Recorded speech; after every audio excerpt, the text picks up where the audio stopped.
नमस्कार दर्शकों, आज के इस विशेष कार्यक्रम में आप सभी का स्वागत है। मैं रितेश गुप्ता।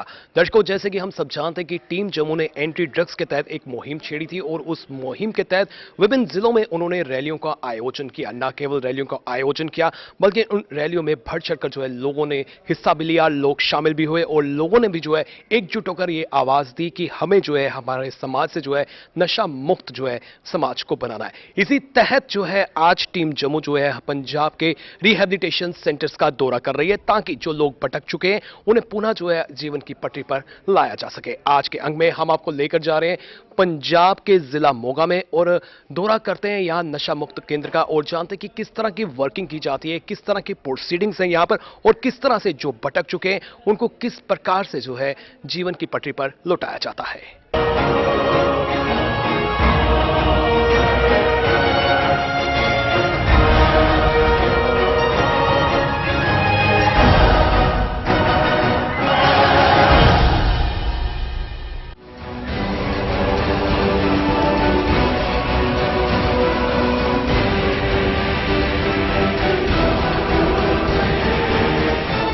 नशा हमारे समाज को खोखला करता जा रहा है, जिसकी गिरफ्त में देश की रीढ़ की हड्डी यानी कि युवा पीढ़ी आती जा रही है। युवा पीढ़ी को और अपने समाज को नशा मुक्त बनाने के लिए टीम जम्मू ने जो बीड़ा उठाया है उसके तहत न केवल वे विभिन्न जिलों में रैलीज का आयोजन कर लोगों को जागरूक कर रहे हैं बल्कि टीम जम्मू ऐसे नशा मुक्त केंद्रों का दौरा भी कर रही है जहां पर उन नौजवानों का पुनर्वास किया जा सके ताकि वो अपनी जिंदगी एक बार फिर से शुरू कर सके।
दर्शकों, इस वक्त मैं खड़ा हूं रिहेबिलिटेशन सेंटर धर्मकोट के न्यू लाइफ ऑर्गेनाइजेशन में। चलिए यहाँ के चेयरमैन से बात करते हैं। अपना नाम बताइए और ये बताइए कि किस तरह की वर्किंग यहाँ की जाती है। मेरा नाम Ashwini Kumar Agarwal, new life society president. तो ये बताइए कि रिहेबिलिटेशन सेंटर आप चला रहे हैं, कितने वर्ष हो गए और किस तरह की वर्किंग यहाँ की जाती है? सर ये 6 मंथ से चल रहा है यहाँ पर। 6 महीने से आप चला रहे हैं, तो क्या कार्य किया जाता है? किस तरह से जो लोग जो है इसके आदी हो गए होते हैं ड्रग्स के, कैसे छुटकारा उन्हें दिलाया जाता है? सर काउंसलिंग, योगा, मेडिटेशन इसके द्वारा चढ़ाया जाता है। जब पहले पेशेंट हमारे लिए इलाज लेने आता है उसके लिए मेडिसिन वगैरह वो डॉक्टर लिख कर देते हैं उनसे। तो कितना चुनौती भरा कार्य होता है ये? बहुत। तो कैसे अंजाम देते हैं आप इसे? क्योंकि मैं खुद भी एडिक्ट रहा हूँ, ये रिहैब काट चुका हूँ, तो मैं जानता हूँ इनको कैसे हैंडल किया जाता है।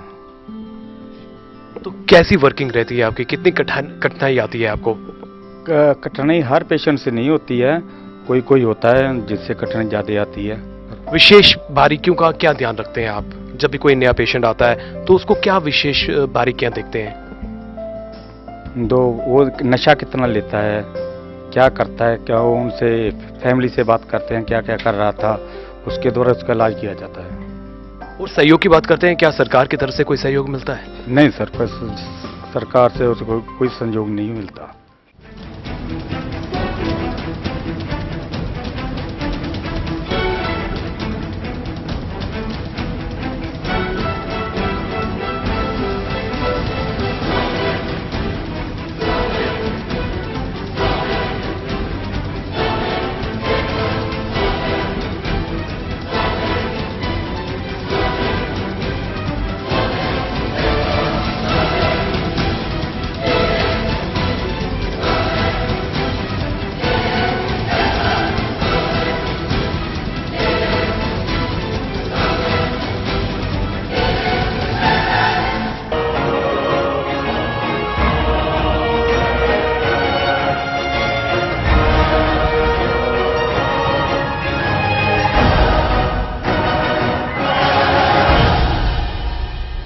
ਟ੍ਰੀਟਮੈਂਟ ਇੱਥੇ ਬਹੁਤ ਵਧੀਆ ਜੀ। ਜਦੋਂ ਨਵਾਂ ਪੇਸ਼ੈਂਟ ਲਿਆਂਦਾ ਜਾਂਦਾ ਵਾ ਉਹਨੂੰ ਦਵਾਈ ਮਿਲਦੀ ਆ ਜੀ, ਉਹਨੂੰ ਬੈੱਡ ਰੈਸਟ ਮਿਲਦੀ ਆ, 10 ਦਿਨ ਦਵਾਈ ਦਿੰਦੇ ਆ।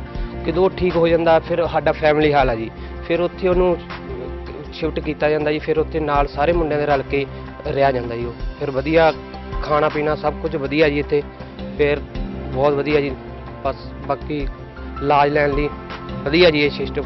जैसे कि ये कोई भी एडिक्टेड पर्सन यहाँ आता है उसके लिए और आपके लिए दोनों के लिए चुनौती भरा होता है, तो कैसे जो है ये सफ़र आप तय करते हैं?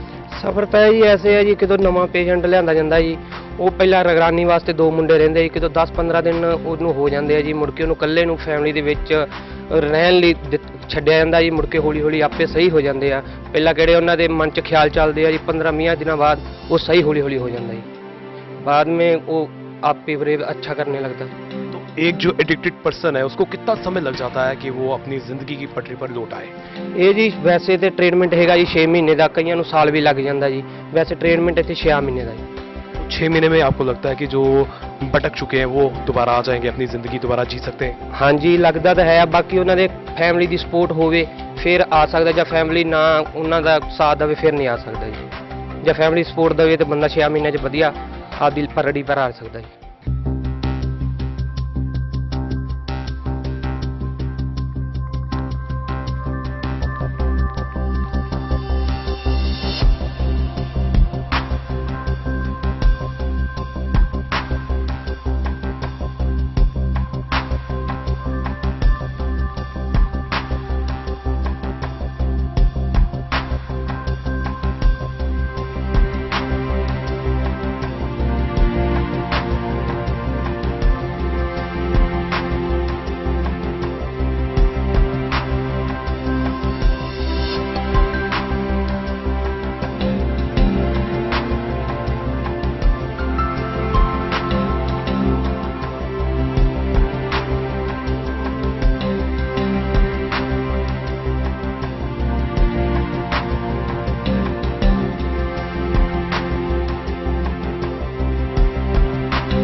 यहाँ के चेयरमैन से बात करते हैं। सर, सबसे पहले आपका स्वागत है, अपने बारे में थोड़ा सा हमें बताएं। थैंक यू जी। मेरा नाम सुखवंत सिंह बराड़ है जी। असी जिला मोगा पिंड आलमवाला कलां बाघा पुराना तो हैं जी। तो ये बताइए कि आप रिहेबिलिटेशन सेंटर चला रहे हैं, तो कितनी जो है जद्दोजहद करनी पड़ती है, कितनी चुनौती भरा ये कार्य होता है? हालांकि हम सब जानते हैं कि पहले काउंसलिंग देनी पड़ती है, माइंड सेट करना पड़ता है, तो कितना चुनौती भरा कार्य आपको लगता है ये? मैं जी थानू थोड़ा जा आपदे बारे दसूंगा। मैं पहला 26 साल अमेरिका दे विच रहा वां जी। मैं खुद आप ड्रग्स लैंदा हुंदा सीगा। जदों फिर मैं इंडिया आया वां 2006 दे विच ते मैं आप नशे दे विचों बाहर आया, तो मैं सोचा कि साडे इत्थे पंजाब दे विच होर बहुत मेरे भरा हैगे आ जिहड़े नशे दे विच फसे हुए हैगे आ, ते मैं उन्हां दी हेल्प करनी चाहुंदा सीगा जी। नशे में जो संलिप्त होते हैं, क्या वापस आना उनके लिए संभव है? हाँ जी, ਅਸੀਂ ਨਸ਼ੇ ਦੇ ਵਿੱਚੋਂ ਬਾਹਰ ਆ ਸਕਦੇ ਹੈਗੇ ਆ, ਪਰ ਜਦੋਂ ਪਰਸਨ ਨਸ਼ੇ ਦੇ ਵਿੱਚ ਫਸਿਆ ਹੋਇਆ ਵਾ ਉਹਨੂੰ ਲੱਗ ਨਹੀਂ ਰਿਹਾਗਾ ਕਿ ਮੈਂ ਇਹਦੇ ਚੋਂ ਬਾਹਰ ਆ ਜਾਊਂਗਾ, ਪਰ ਉਹ ਆ ਸਕਦਾ ਵਾ ਜੀ। कैसे, क्या क्या प्रोसेस है इसका, कैसे आ सकता है वो? ਸਭ ਤੋਂ ਪਹਿਲਾਂ ਜਦੋਂ ਸਾਡੇ ਕੋਲੇ ਪੇਸ਼ੈਂਟ ਆਉਂਦਾ ਹੈਗਾ ਜੀ ਤੇ ਅਸੀਂ ਉਹਦੀ ਡੀਟਾਕਸੀਫਿਕੇਸ਼ਨ ਕਰਦੇ ਹਾਂ। 15-20 ਦਿਨ ਉਹਨਾਂ ਨੂੰ ਦਵਾਈ ਦਿੱਤੀ ਜਾਂਦੀ ਹੈਗੀ ਹੈ ਜੀ। ਤਾਂ ਉਸ ਤੋਂ ਬਾਅਦ ਹੌਲੀ ਹੌਲੀ ਅਸੀਂ ਉਹਨਾਂ ਦੀ ਕਾਉਂਸਲਿੰਗ ਕਰਦੇ ਹੈਗੇ ਹਾਂ ਜੀ। ਇੱਥੇ ਸਵੇਰ ਯੋਗਾ ਹੁੰਦਾ ਹੈਗਾ, ਅਸੀਂ ਸਿਮਰਨ ਕਰਦੇ ਹੈਗੇ ਹਾਂ, ਰਾਈਟਿੰਗ ਵਰਕ ਕਰਾਉਂਦੇ ਆ, ਉਹਨਾਂ ਦੀ 1-to-1 ਕਾਉਂਸਲਿੰਗ ਕੀਤੀ ਜਾਂਦੀ ਹੈਗੀ ਆ, ਫੈਮਿਲੀ ਕਾਉਂਸਲਿੰਗ ਕੀਤੀ ਜਾਂਦੀ ਆ। ਇਹਦੇ ਦੁਆਰਾ ਅਸੀਂ पेशेंट ਨੂੰ नशे चों बाहर ਕੱਢਦੇ हैं जी। कहते हैं जो भी प्रोसेस होता है पूरा माइंड का प्रोसेस होता है, माइंड सेटअप होता है। तो जो आपके पास पेशेंट आते हैं क्या उनमें जिज्ञासा होती है, जिज्ञासा जगाने की ज़रूरत होती है? हाँ जी, ਜਦੋਂ ਸਾਡੇ ਕੋਲੇ पेशेंट ਆਉਂਦਾ ਹੈਗਾ ਵਾ ਉਹ 3 ਪੱਖਾਂ ਤੋਂ ਬਿਮਾਰ ਆ ਜੀ, ਮੈਂਟਲੀ, ਸਪਿਰਚੁਅਲੀ ਤੇ ਫਿਜ਼ੀਕਲੀ। ਜਦੋਂ ਸਾਡੇ ਕੋਲੇ पेशेंट ਇੱਥੇ ਆਉਂਦਾ ਹੈਗਾ ਜੀ ਨਵਾਂ ਪਹਿਲਾਂ ਤਾਂ ਅਸੀਂ ਉਹਨੂੰ ਫਿਜ਼ੀਕਲੀ ਤਿਆਰ ਕਰਦੇ ਹਾਂ, ਉਸ ਤੋਂ ਬਾਅਦ ਅਸੀਂ ਉਹਨੂੰ ਮੈਂਟਲੀ ਤਿਆਰ ਕਰਦੇ ਹਾਂ ਜੀ, ਫਿਰ ਸਪਿਰਚੁਅਲੀ। ਇਹ ਬਹੁਤ ਜ਼ਰੂਰੀ ਹੈਗਾ ਵਾ पेशेंट ਵਾਸਤੇ ਜੀ। ਇਹ ਜਿਹੜੀ ਬਿਮਾਰੀ ਹੈਗੀ ਆ ਨਸ਼ੇ ਦੀ ਜੀ, ਇਹ ਜਿਸ ਤਰ੍ਹਾਂ ਕਿਸੇ ਨੂੰ ਸ਼ੂਗਰ ਦੀ ਬਿਮਾਰੀ ਲੱਗ ਜਾਂਦੀ ਹੈਗੀ ਆ, ਨਸ਼ੇ ਦੀ ਵੀ ਬਿਮਾਰੀ ਇਸ ਤਰ੍ਹਾਂ ਹੀ ਆ ਜੀ। ਤਾਂ ਉਹਦੇ ਵਾਸਤੇ ਇਹ ਜਿਹੜੀ ਬਿਮਾਰੀ ਹੈਗੀ ਆ ਇਹ ਮੈਂਟਲੀ ਬਿਮਾਰੀ ਆ, ਅਧਿਆਤਮਕ ਬਿਮਾਰੀ ਆ ਜੀ। ਤੇ ਉਹਨੂੰ ਇਸ ਦੇ ਵਿੱਚੋਂ ਬਾਹਰ ਕੱਢਣਾ बहुत ही जरूरी है जी। समाज के लिए आप क्या संदेश देना चाहते हैं जिनके परिवारों के चिराग जो हैं इनमें संलिप्त हो चुके हैं, उन लोगों के लिए क्या संदेश है? मैं ये कहना चाहना हैगा जी, परमात्मा ने मैनू नशे दे विचों जिस तरह कढ़िया हैगा, मैं बहुत बुरी तरह ना फसिया होया सीगा। ते जिहड़ियां मेरियां होर भैणां हैगियां वा, मावां वा, उन्हां दे बच्चे फसे होए आ, कोई भरा फसिया होया, किसी दा बच्चा फसिया होया। जिवें मैं ਇਹਦੇ ਚੋਂ ਨਿਕਲਿਆ ਹੈਗਾ ਉਹ ਵੀ ਇਹਦੇ ਚੋਂ ਨਿਕਲ ਸਕਦੇ ਹੈਗੇ ਆ। ਸਾਨੂੰ ਹੌਸਲਾ ਨਹੀਂ ਛੱਡਣਾ ਚਾਹੀਦਾ ਵੀ ਸਾਡਾ ਬੱਚਾ ਜਾਂ ਜੇ ਕੋਈ ਖੁਦ ਆਪ ਕਰ ਰਿਹਾ ਹੈਗਾ ਵਾ ਵੀ ਮੈਂ ਇਹਦੇ ਚੋਂ ਬਾਹਰ नहीं आ सकता, ਇਹਦੇ ਚੋਂ ਅਸੀਂ ਬਾਹਰ आ सकते हैगे हैं जी। वाकई असंभव जो है आज के समय में कुछ भी नहीं है। अगर हम प्रयास करें तो जिस प्रकार से जो रिहैबिलिटेशन सेंटर चला रहे हैं, इनके प्रयास से जो है जो लोग भटक चुके हैं वो भी जो है पुनः अपने जीवन में लौट सकते हैं, वो भी कुछ ना कुछ जो है जीवन में मुकाम हासिल कर सकते हैं।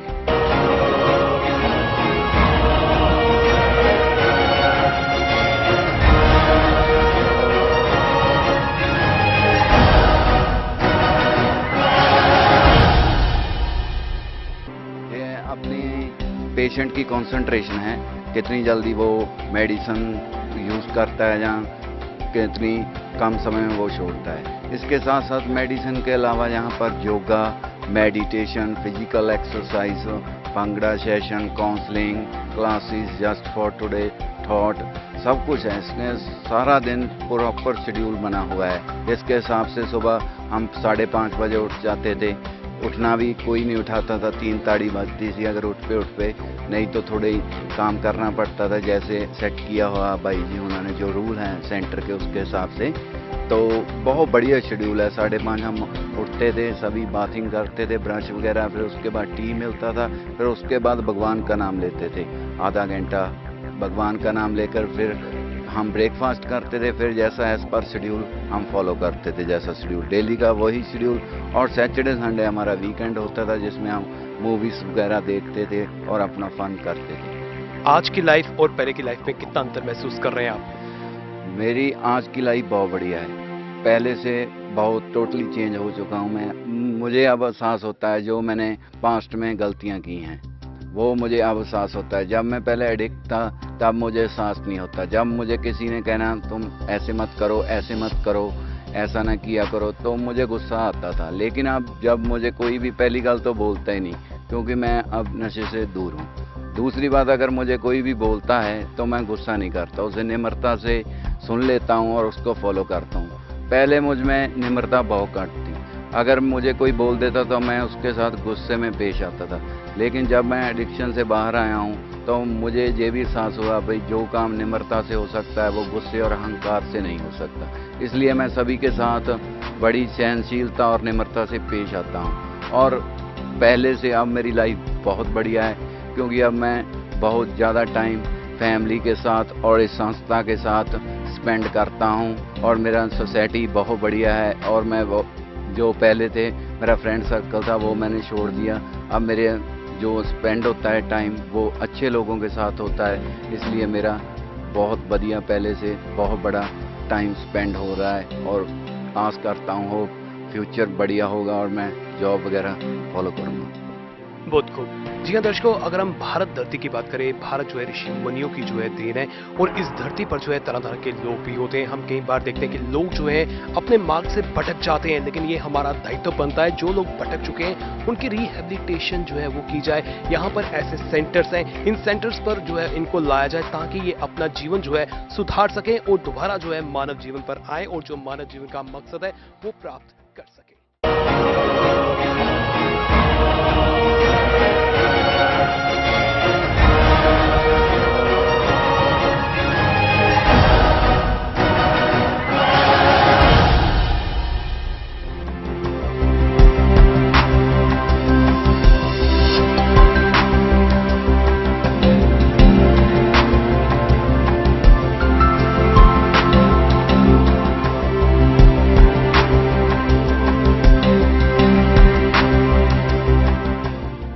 तकरीबन मैं 1.5 साल हो गया था मेरे को नशा करते हुए।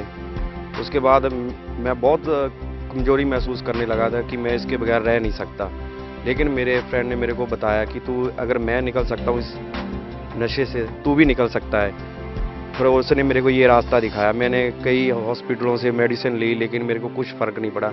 जब मेडिसिन खाता था मेरे को उस टाइम फ़र्क पड़ता था, जब मेडिसिन छोड़ता था तब मेरे को तकलीफ़ होती थी। फिर मैंने नशा उठा लिया। फिर मेरे को ये लगा कि मैं ऐसे नशा कभी नहीं छोड़ सकता। कैसे जो है नशे की आपको लत लग गई? वो ना क्या होता है सर, अपने अपने घर की कोई ना कोई प्रॉब्लम होती है। अगर किसी से माँ बाप से झगड़ा हुआ वो कर लेते हैं, अगर फ्रेंड से हुआ तो कर लिए। मेरी एक सोसाइटी ऐसी थी, मेरे फ्रेंड ऐसे थे, सर्कल था कि वो सभी नशा करते थे। क्या अपील करना चाहते हैं आप अपने भाई बहनों से जो इस मुहिम में भटक चुके हैं? मैं तो यही फील करना चाहता हूँ कि जो भी है, मेरे भाई है, बहन है, आजकल लड़कियां भी हैं, सभी हैं ऐसे नशा करते हैं। मैं चाहता हूँ कि यो अगर मैं छोड़ सकता हूँ वो भी छोड़ सकते हैं। मैं ये चाहता हूँ कि वो ना कहीं किसी से, अपने घर में किसी से छुपाना ही नहीं चाहिए। छुपाने से दर्द बढ़ता है।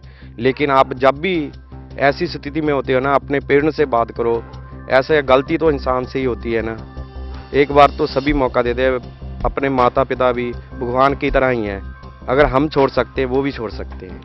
वाकई नशे की बात करें तो शौकिया तौर पर जो है नशा शुरू किया जाता है। हम टीनेजर्स की तरफ देखते हैं, वो जो है देखा देखी में जो है नशे की तरफ जो है बढ़ते हैं और बाद में जो है वो उसकी आदी हो जाते हैं, उनको लत लग जाती है और फिर ऐसा वक्त आता है कि वो छोड़ नहीं पाते। लेकिन अब जिस प्रकार से रिहेबिलिटेशन सेंटर्स की बात करें या फिर टीम जम्मू की बात करें, उन्होंने ये मुहिम छेड़ी है कि जम्मू प्रोविंस को जो है नशा मुक्त बनाएंगे और हम सब जो है इस मुहिम में उनके साथ हैं। बढ़ चढ़कर हमें साथ देना चाहिए। और अगर आपको भी कहीं लगता है कि कुछ लोग इन एक्टिविटीज में इन्वॉल्व हो रहे हैं या फिर ड्रग्स को बढ़ावा दे रहे हैं, आपको भी टीम जम्मू को संपर्क करना चाहिए। आपको भी पुलिस प्रशासन को जो है संपर्क करना चाहिए ताकि हम लोग जो है जड़ों समेत जो है ड्रग्स को अपने जम्मू प्रोविंस से जो है दूर निकाल सकें।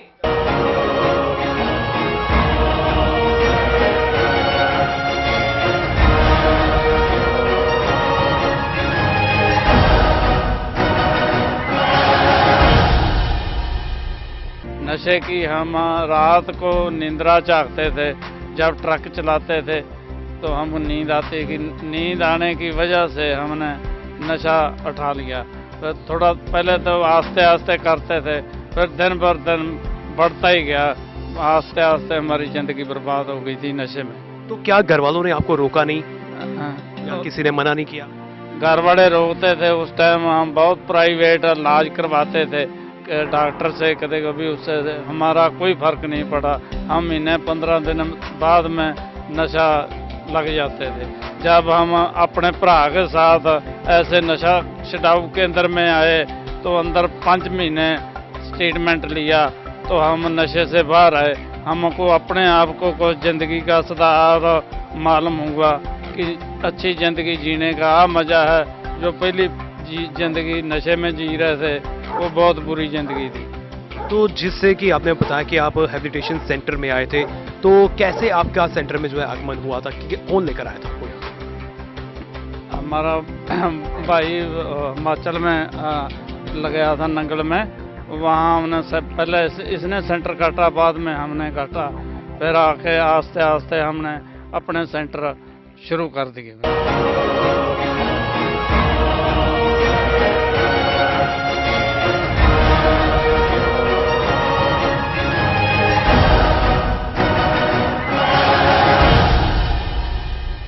दर्शकों, इस वक्त मेरे साथ हैं टीम जम्मू के प्रधान जोरावर सिंह जम्वाल जी। जोरावर जी, आपका स्वागत है। तो आज आप पंजाब में आए हैं। सबसे पहले आपसे यही जानना चाहेंगे, क्या आप मानते हैं कि आपकी लड़ाई जो है न केवल ड्रग माफिया के साथ है, बल्कि आपकी जो चुनौती है वो ये भी है कि जो लोग भटक चुके हैं, जो हमारे भाई बहन नौजवान भटक चुके हैं, उनको रिहेबिलिटेट करने की भी चुनौती है? क्या कहना चाहिए? देखिए, बिल्कुल ठीक कहा आपने। शुरू से ही हमारा यही मानना है कि हमारी दो तरफा लड़ाई है। एक तो ड्रग माफिया के खिलाफ जो ये जहर हमारे बच्चों में बांट रहा है, और दूसरा जो हमारे बच्चे और बच्चियां गलती से इस नशे की जद में आ गए हैं, उनकी किस तरह से रिहेबिलिटेशन करें। अब इसी के साथ चलते ये था कि हमने सरकार के आगे पुरजोर डिमांड रखी है। हमने 28 नवंबर को जो जम्मू में एक काफ़ी जनसमूह रैली निकाली, उसके बाद में रजौरी में निकाली, पब्लिक मीटिंग्स अभी तक इतनी सारी की हैं। हमने बार बार यही कहा है, सरकार से यही डिमांड की है, ना सिर्फ सरकार से बल्कि सभी पॉलिटिकल पार्टीज को हमने कहा कि कम से कम एक ड्रग पॉलिसी बनाई जाए, जिसमें ये एक यूनाइटेडली ऐसी पॉलिसी लाएं जिसमें जो ड्रग माफिया के ऊपर कड़ा शिकंजा रखें, और जो हमारे बच्चे और बच्चियां इसमें गलती से इन्वॉल्व हो गए हैं, उनकी रिहेबिलिटेशन के लिए हमें एक full fledge rehabilitation centre at least 1 in Jammu region चाहिए। तो रिहेबिलिटेशन सेंटर की बात करते हैं, क्या अभी जम्मू में कोई सेंटर है? अगर है तो क्या नाम मात्र है या फिर फुल फ्लेज है? देखिए, सबसे पहले तो बड़ी अफसोस की बात है कि आज भी हमारी सरकार या सियासी लोग इस मसले में इसको सेकंड प्रायोरिटी या थर्ड प्रायोरिटी रखते हैं, फर्स्ट प्रायोरिटी नहीं ले रहे हैं। या तो उनके पास आंकड़े नहीं हैं कि अभी तक जो हमारा मानना है 25% जम्मू रीजन का यूथ जो है वो इस नशे की जद में आ गया, चाहे वो हीरोइन है, कोकेन है, ब्राउन शुगर है, capsules, intoxicated drugs, Corex, fancy drill जैसी जो गंदी जो नशा है उसमें इन्वॉल्व हो गए हैं। और दूसरा ये है कि अभी हमारे इतना कहने के बावजूद हम तो ये कहेंगे कि अभी तक एक सरकार की तरफ से जो फुल फ्लेज सेंटर होना चाहिए जम्मू खिते में कहीं नहीं है। हाँ, 1-2 सेंटर्स कुछ हैं जो सामाजिक संस्थाओं ने बनाए हैं, हमने वहाँ पे भी विजिट किया, और मेरी समझ से और जो टीम जम्मू के बाकी एक्सपर्ट्स हैं उनका भी ये मानना है ये प्रॉपर रिहेबिलिटेशन सेंटर नहीं है, वहाँ पे प्रॉपर इन्वायरमेंट नहीं है जहाँ से बच्चा जो इसमें फंस चुका है वो प्रॉपरली बाहर आ सके। तो क्या लगता है आने वाले समय में जो है टीम जम्मू के एफर्ट से ही रिहेबिलिटेशन सेंटर बनेगा या फिर सरकार का सहयोग मिलेगा? देखिए, हमें तो उम्मीद है, अभी आने वाले टाइम पे बजट सेशन आ रहा है, हमने पॉलिटिकल पार्टीज को ऑलरेडी ये अपील भी की है, डिमांड भी की है गवर्नमेंट को भी, और जो ऑपोजिशन में पॉलिटिकल पार्टीज हैं कि आप इस बजट सेशन में एक बिल लाइए जिसमें जो एनडीपीएस एक्ट है उसको थोड़ा शार्पन करने की जरूरत है, और साथ ही में रिहेबिलिटेशन सेंटर्स के लिए एक प्रॉपर आप एक फंडिंग इसके लिए अरेंज करिए। अगर ये लाते हैं तो ठीक है, नहीं तो हमने ऑलरेडी कह रखा है, टीम जम्मू अपने लेवल पे एफर्ट्स कर रही है, पूरे जम्मुआइट्स को अपील कर रही है कि हम एक ही प्लेटफॉर्म पे खड़े होकर, जैसे आपने आज देखा कि हम पंजाब के मोगा बेल्ट में 2-3 रिहेबिलिटेशन सेंटर्स में घूमे हैं, ये किस तरह से बच्चों को वापसी की तरफ ला रहे हैं, रिहेबिलिटेशन के प्रोसेस में करते हैं। ये no profit no loss organisations हैं, हमारा इनके साथ राब्ता कायम है। हमें जो भी कोई जम्मू से कोई हमें रिपोर्ट्स आती है या फैमिलीज कुछ अप्रोच करती हैं तो बड़े सीक्रेट वे में हम उनको हेल्प करते हैं और यहाँ तक पहुँचाते हैं। हम आज उसी के सिलसिले में जो नया साल है इन रिहेबिलिटेशन सेंटर्स में मना रहे हैं, ना कि कहीं और जाके नया साल मना रहे हैं। हमारा यही कहना है कि हम इसीलिए आज भी हम यहाँ पे रिहेबिलिटेशन सेंटर्स में विजिट कर रहे हैं, क्योंकि हम नहीं चाहते हैं कि पंजाब में खड़े होकर मैं ये बात कर रहा हूँ कि जिस तरह से पंजाब की हालत है, मैं नहीं चाहता कि मेरा जम्मू जो है वो दूसरा पंजाब बने। इसी के चलते चाहे कुछ भी हो जाए, टीम जम्मू इस पे एफर्ट्स करती रहेगी। वर्ष 2015 में आपकी मुहिम शुरू हुई थी, 2016 का आगाज हो गया है, तो 2016 में ये मुहिम कहां तक पहुंचेगी और कहां तक आप लेकर जाना चाहते हैं? देखिए, सबसे बड़ी बात यह है कि रिहेबिलिटेशन की बात तो जैसे हमने बता दी, हम वेट करेंगे बजट सेशन तक का। उसके बाद हमारी ये जो ऑल डिस्ट्रिक्ट हेडक्वार्टर्स की रैलीज है ये रुकने वाली नहीं है। इसके बाद में हम कटरा भी जाएंगे, उधमपुर भी जाएंगे, सांबा और पंजाब के साथ लगता कठुआ, हम हर जगह हमारा जो वॉलंटियर है वो तैयारी कर रहा है, रैलीज कर रहा है। रैलीज के बाद हम स्कूलों में, कॉलेजेस में सेमिनार्स, अगर जरूरत पड़ी तो जन जन को समझाने के लिए हम घर घर जाएंगे, नुक्कड़ मीटिंग्स करेंगे, और तब तक टीम जम्मू का एक एक जो कारकुन है, जो मेंबर है, चुप नहीं बैठेगा। या तो जब तक सभी पॉलिटिकल पार्टीज इस पे सीरियसली जम्मू को कैसे बचाना है या जम्मू कश्मीर को, मैं तो जम्मू रीजन की बात कर रहा हूं कि जो हमारा यूथ है, जो हमारा फ्यूचर है, जो डार्क एंड की तरफ जा रहा है, जो डेड एंड की तरफ जा रहा है, इसको जैसे भी हो हमें बचाना है। इसके लिए कोई भी कदम उठाना पड़ेगा, हम पीछे नहीं हटेंगे। जो लोग भटक चुके हैं, जो नौजवान भटक चुके हैं, आप उनसे कुछ कहना चाहते हैं? देखिए, मैं जो भी हमारा अपना छोटा भाई, छोटी बहन इसमें गलती से इन्वॉल्व हो गए, मैं उन सबसे अपील करता हूं कि आप इसमें मत रहिए कि अगर किसी को पता लगे तो उनको बेइज्जती हो गई उनके परिवार की। ऐसा नहीं है। टीम जम्मू का प्लेटफॉर्म आपके लिए बनाया है। आप बेखौफ होकर हमें अप्रोच कीजिए और अपनी जिंदगी को मौत की तरफ मत ले जाइए और इस जहर से बचिए और हमारे साथ बात कीजिए। जो ये जहर बेच रहे हैं, हमारी लड़ाई में आप भी हमारे साथ शाना बशाना चलें। जी हाँ, इंग्लिश में एक थॉट है, hate the sin not the sinner, यानी कि हमें नफरत करनी है तो पाप से करना है, बल्कि पापी से नहीं। कोई भी व्यक्ति जो है पापी जन्म से नहीं होता, बल्कि उसको हालात मजबूर कर देते हैं। और जो लोग भटक चुके हैं उनके लिए टीम जम्मू एक ऐसा प्लेटफॉर्म लेकर आई है जो उनको यह इसका सहारा लेना चाहिए, ताकि वो अपना जीवन जो है नए सिरे से शुरू कर सकें।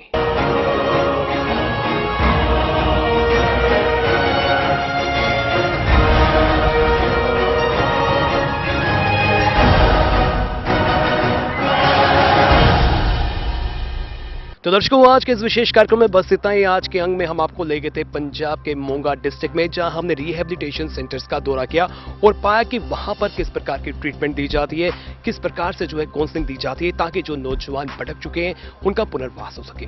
टीम जम्मू के एफर्ट्स की हमें सराहना करनी होगी। जहां पूरा देश जो है न्यू ईयर का जश्न मना रहा है, वहीं टीम जम्मू की टीम जो है वो पंजाब के रिहैबिलिटेशन सेंटर्स का दौरा कर रही थी, ताकि जो भटक चुके नौजवान है उनको एक प्लेटफॉर्म जो है वो दिया जा सके। हम उम्मीद करेंगे कि प्रशासन और हर इंडिविजुअल जो है टीम जम्मू का साथ दे, ताकि ड्रग्स की जो लड़ाई उन्होंने शुरू की है उसका डटकर जो है हर कोई मुकाबला कर सके। दीपक कुमार के साथ मैं रितेश गुप्ता पुनः उपस्थित होऊंगा। तब तक के लिए नमस्कार।